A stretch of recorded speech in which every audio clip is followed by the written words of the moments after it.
Just briefly, tied to that, Joseph Borrell, the EU foreign policy chief, said that he expects EU leaders to work toward a call for a humanitarian pause in what's happening in Gaza to bring in some aid.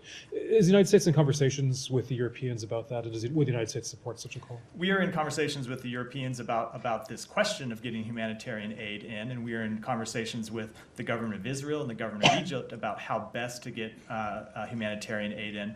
But I think with this question, whether you call it a pause or whether you call it a ceasefire, you have to think about what that would mean in this context when Israel has suffered this terrorist attack and Israel continues to suffer ongoing terrorist attacks. There are rockets, as I said a moment ago, that continue to be launched from Gaza targeting Israel.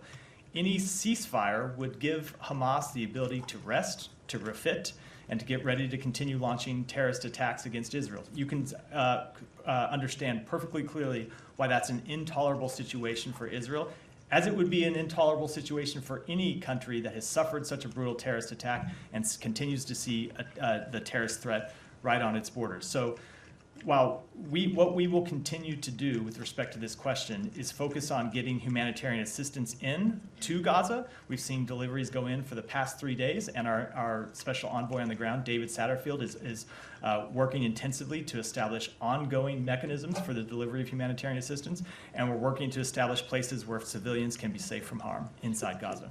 And has that been communicated to the Europeans as they discuss? We've had those conversations in all of our diplomatic conversations. I think we've been pretty clear about our policy. Can I? Go ahead, Jen.